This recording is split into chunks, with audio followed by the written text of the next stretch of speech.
कि जिसको शुहदा की कुर्बानियों से कोई गर्ज नहीं, जिसको मुल्क की सालमियत से कोई गर्ज नहीं, जिसको सिर्फ अगर गर्ज है तो खैबर पख्तूनख्वा सूबे के अंदर मजीद तकसीम कैसे पैदा की जा सकती है, हालात मजीद ख़राब कैसे किए जा सकते हैं, और दहशत गर्दों को खैबर पख्तूनख्वा के सूबे के अंदर महफूज पनाह गाहें कैसे फराहम की जा सकती हैं। ये किस्सा आज का नहीं, पिछली कई दिहाइयों से ये इमरान खान और उसकी जमात का वतीरा रहा है कि वो मकामी सतह पर, इलाकाई सतह पर और बैनुल-अक़वामी सतह पर दहशत गर्दों के हमदर्द भी रहे हैं और उनके सहूलतकार भी रहे हैं। इस कौम ने जो कुर्बानियां दी, ये पाकिस्तानी कौम वाहिद कौम है कि जिसके बच्चों तक ने कुर्बानियां दी हैं। हम कैसे भूल सकते हैं कि एपीएस पेशावर में जिन बच्चों ने अपने खून से एक दास्तान लिखी कुर्बानियों की, कि वो दुनिया की तारीख में हमेशा जिंदा रहेगी। हम कैसे भूल सकते हैं कि हाल ही में खुसदार में जो बच्चे शहीद किए गए, जो बस पर हमला हुआ, उन बच्चों की कुर्बानी को कैसे भूल सकते हैं। मैं खुद खुसदार और कोयटा गया, मेरे साथ इस मुल्क के नामवर सहाफ़ी भी मौजूद थे, और जब उन बच्चों के वालिदैन से हमने बात की, ऐसे ऐसे बहादुर, ऐसे ऐसे निडर लोग थे कि एक शख्स जिसके 3 बच्चे इस वाक़े में शहीद हुए थे, वो पूरी हिम्मत हौसले के साथ ये कह रहा था कि मेरी जान भी हाजिर है पाकिस्तान के लिए। और ऐसी कई मिसालें आपको मिलती हैं कि खैबर पख्तूनख्वा के गयूर अवाम ने लाजवाल कुर्बानियों की दास्तान रकम की है, जिसमें अफवाज पाकिस्तान, जिसमें सिविलियंस, दुकानदार, ताजिर, डॉक्टर्स, इंजीनियर्स, जिसमें बच्चे,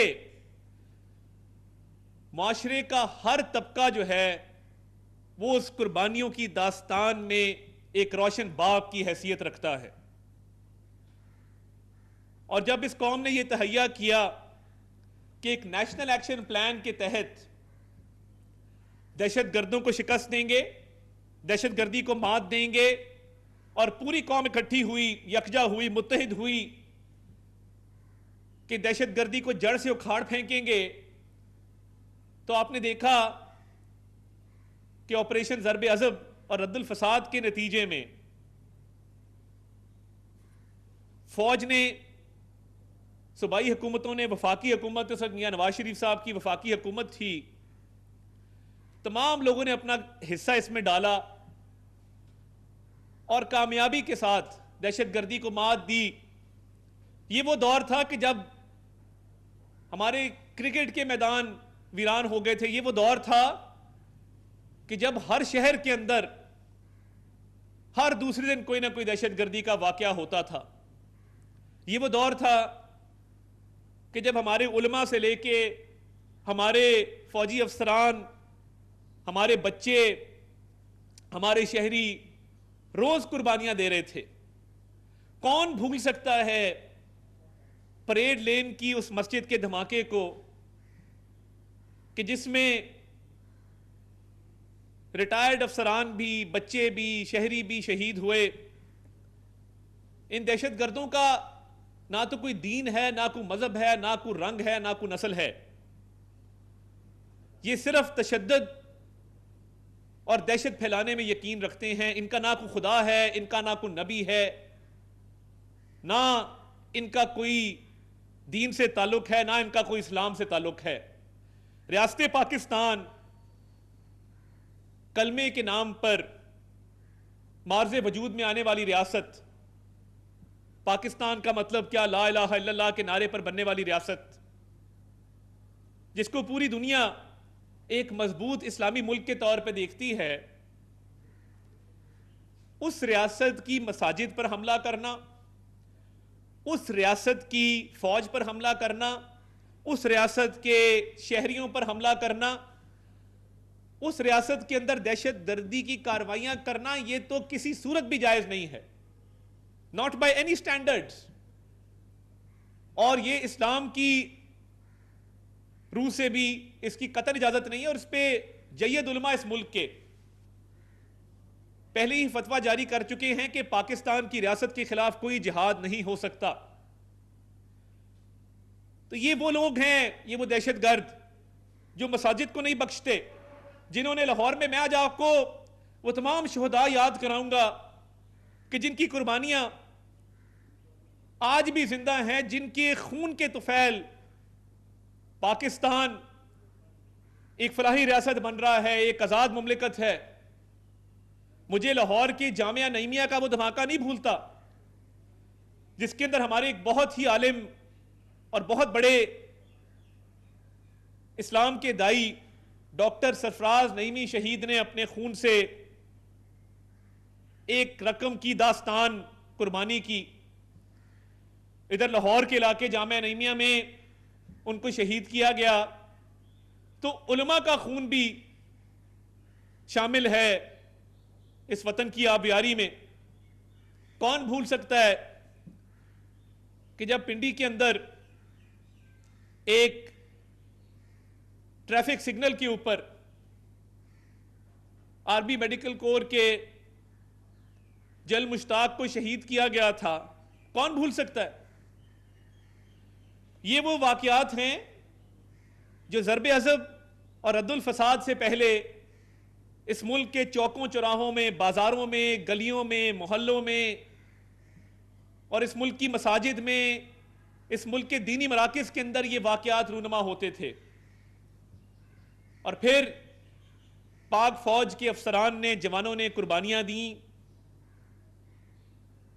और ज़रबे अज़ब और रद्दुल फसाद के नतीजे में हमारे अफसर, हमारे जवान शहीद हुए और उन्होंने दुश्मनों को शिकस्त दी, दहशतगर्दों को पसपा होने पर मजबूर किया और कामयाबी हासिल की अल्हम्दुलिल्लाह। ये वो दास्तान है जो दुनिया की तारीख में हमेशा याद रखी जाएगी कि दहशतगर्दी का खात्मा हुआ, हमारे बाजारों की रौनकें वापस लौटी, क्रिकेट के मैदान दोबारा आबाद हुए, पाकिस्तान तरक्की की तरफ जाने लगा। तो ये जो लोग हैं जिन्होंने ये कुर्बानियां दी, क्या ये रायगा जा सकती हैं? मगर एक शख्स जो जेल में बैठा है, उसके नजदीक इन कुर्बानियों की कोई वक़्त नहीं। उसके नजदीक अगर वक़्त है तो इस चीज की है कि सियासत को कैसे चमकाया जा सकता है। उसके पैरोकार वो लोग हैं जो ये नारा लगाते हैं कि खान नहीं तो पाकिस्तान नहीं। ऐसी सियासत को हम एक लानत समझते हैं कि जिसमें एक शख्सियत की पैरवी करते हुए आप पाकिस्तान को पीछे ले जाएं और शख्सियत को आगे ले आएं। कभी किसी सियासी जमात ने यह नारा नहीं लगाया। जब बेनजीर भुट्टो मोहतरमा शहीद हुई तो पीपल्स पार्टी की क़यादत ने नारा लगाया, पाकिस्तान खपे, पाकिस्तान सलामत रहे और पाकिस्तान को मजीद मजबूती और तकवीयत मिले। मुस्लिम लीग नून की क़यादत ने मुश्किल तरीन हालात में भी हमेशा इस मुल्क की बात की। मुझे आज भी याद है कि जब इमरान खान साहब ने हमारी पूरी पार्टी जेल में डाली हुई थी तो वजीर आजम जो उस वक्त अपोजिशन लीडर थे, उन्होंने फ्लोर ऑफ द हाउस खड़े होकर कहा कि हम मिसाके मईशत करना चाहते हैं इस मुल्क की खातिर। उनकी दूरअंदेशी थी कि शहबाज शरीफ साहब इस बात को समझते थे कि मईशत मजबूत होगी तो ये मुल्क आगे चलेगा। तमाम तर पॉलिटिकल विक्टिमाइजेशन के बावजूद, तमाम तर इख्तिलाफ के बावजूद हिम्मत हौसले से कहा कि आए मिसाके मईशत करें। मगर इंतशार खान को यह बात समझ नहीं आई। उसके लिए अपनी शख्सियत और अपनी पार्टी इतनी बड़ी थी कि पाकिस्तान उनके लिए कोई वक़्त नहीं रखता। और बुज़दिली का आलम आप देख लें कि जब floor of the house Pulwama के वाक़े के बाद इन्हें कहा गया कि स्टैंड लें, तो इन्होंने क्या कहा, मैं क्या करूं, मैं भारत पे हमला कर दूं, मैं क्या करूं। जब भारत ललकारे तो तब ये इंतशार खान दबक के बैठ जाए। जब दहशतगर्दों का मुकाबला करने की बारी आए तो इसके मुंह से मजम्मत के अल्फाज ना निकलें। जब शोहदा की कुर्बानियों को याद करने की बारी आए तो ये 9 मई जैसे वाकयात करके शोहदा की यादगारों को मस्मार करें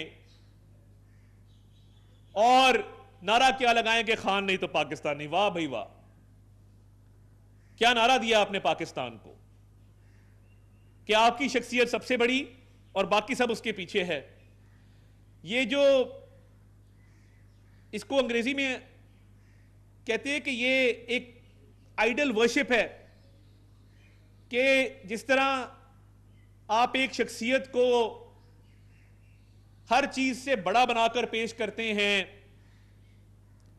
और मुमलिकत, रियासत, उस मुल्क ने जिसने आपको इज्जत दी, मकाम दिया, जिस मुल्क की बदौलत सब कुछ है, और उस मुल्क को आप पीछे ले जाएं।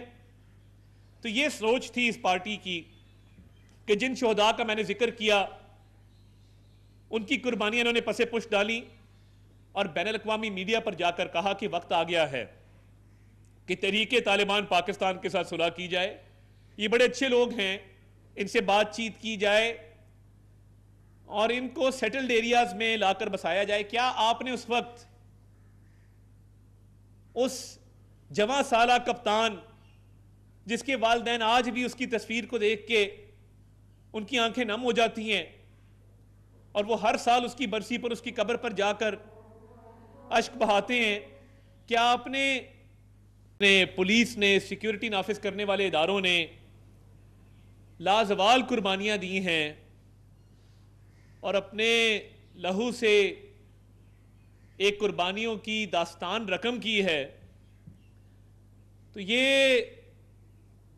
वो कुर्बानियां हैं पाकिस्तानी कौम की कि जिसकी बदौलत दहशतगर्दी का खात्मा हुआ और 2017 में दहशतगर्दी मुकम्मल तौर पर इस मुल्क से ख़त्म हो गई। इसमें बहुत सारे लोगों की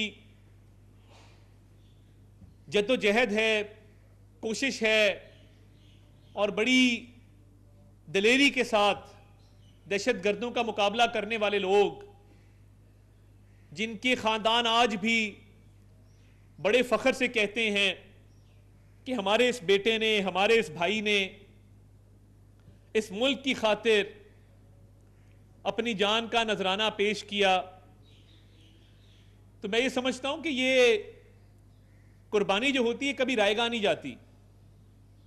अल्लाह ताला का एक निज़ाम है कि मुल्क खुदादाद पर, इस अजीम पाकिस्तान पर जान निछावर करने वाले इस मुल्क के सपूत जो हैं, उनकी कुर्बानियां इंशाअल्लाह ताला रंग लाएंगी और ऐसा वक्त आएगा कि जब दहशतगर्दी का इस मुल्क से मुकम्मल तौर पर खात्मा होगा और दहशतगर्दों को रुसवाई का सामना करना पड़ेगा। मगर इस मुल्क के अंदर एक सियासी जमात जो आज भी दहशतगर्दों का साथ देती है, दहशतगर्दों की हिमायत करती है, दहशतगर्दों के साथ हमदर्दी रखती है, ये उस जमात ने सोचे समझे मंसूबे के तहत दहशतगर्दों को वापस लाकर पाकिस्तान में बसाया। और देखिए 2017 में जब दहशतगर्दी का खात्मा हो गया और मुकम्मल तौर पर अमन कायम हो गया पाकिस्तान के अंदर, खैबर पख्तूनख्वा में उस वक्त हुकूमत आई। 2018 में तहरीके इंतशार की, जिसने आके दहशतगर्दों को ना सिर्फ वापस लाकर बसाया सेटल्ड एरियाज में, उनकी मुकम्मल हिमायत के। आपको ये समझना होगा कि इस हिमायत का मकसद क्या है। एक इल्लीगल स्पेक्ट्रम है जिसके तहत खैबर पख्तूनख्वा की गवर्नमेंट स्मगलिंग को, इल्लीगल ट्रेड को और अनडॉक्यूमेंटेड इकोनॉमी को फरोग देती है। इसमें नॉन कस्टम पेड गाड़ियों का कारोबार, इसमें तेल की स्मगलिंग, इसमें अशियाए खुर्दनोश की स्मगलिंग, अजनास की स्मगलिंग और इसके साथ साथ ड्रग्स की स्मगलिंग, टिम्बर की स्मगलिंग, टोबैको की स्मगलिंग। तो ये स्मगलिंग का एक नेटवर्क है जिसमें दहशतगर्दों का और खैबर पख्तूनख्वा की तहरीके इंसाफ की हुकूमत का गठजोड़ है। क्योंकि इनको ये माली फायदा मिलता है, तो आपको नजर आएगा कि तहरीके इंसाफ की क्यादत में with in KP province timber mafia भी बैठा है, ड्रग माफिया भी बैठा है और टोबैको माफिया भी बैठा है। अब जो इकोनॉमिक रिफॉर्म्स चल रहे हैं उनके तहत इन पर अब हाथ डाला जा रहा है, इनके इर्द गिर्द घेरा तंग किया जा रहा है। मगर ये जो दहशतगर्दी को फरोग मिला, इसके पीछे एक अनडॉक्यूमेंटेड ब्लैक इकोनॉमी है जिससे तरीके इंतशार को फंडिंग मिलती है, जिनसे उनकी सियासत परवान चढ़ती है। तो ये पिछले 12 साल की जो हुकूमत है, इसने माली फायदा उठाया इस पूरे स्मगलिंग के और इल्लीगल स्पेक्ट्रम के नेटवर्क से। और इसके अंदर इनके करता धरता लोग तरीके इंतशार के मुलव्विस हैं जो इमरान खान की भी फंडिंग करते हैं। अब जब नए वजीर आला का इंतखाब करने की बारी आई तो उन्होंने ऐसा शख्स चुना कि जिस पर मुकदमात भी हैं, जिसके बारे में यह तासुर पाया जाता है कि वो ड्रग पेडलिंग में, मंशियात के कारोबार में मुलव्विस है। तो ये उसी ब्लैक इकोनॉमी का हिस्सा है जिसके तहत इनको माली फायदा मिलता है। अब यहां पे खान साहब ये बात करते हैं कि जी एएनपी खत्म हो गई क्योंकि एएनपी ने दहशतगर्दों के खिलाफ स्टैंड लिया। तो मैं आज सलाम पेश करता हूं बशीर अहमद बलोर को, मैं आज सलाम पेश करता हूं शहीद हारून बलोर को, मैं सलाम पेश करता हूं इफ्तिखार साहब को जिनका जमा साला बेटा शहीद हुआ। एएनपी की कुर्बानियां हमारी सियासी तारीख की अजीम कुर्बानियां हैं जो हमेशा याद रखी जाएंगी। जब तारीख लिखी जाएगी तो लिखा जाएगा कि एक तरफ एएनपी के वो बहादुर लोग थे जिनमें बशीर बलोर, हारून बलोर और उनका खानदान था कि जिन्होंने जो शहीद हुए, और दूसरी तरफ तरीके इंतशार थी कि जो ये समझती थी कि दहशतगर्दों का साथ देने में ही आफियत है।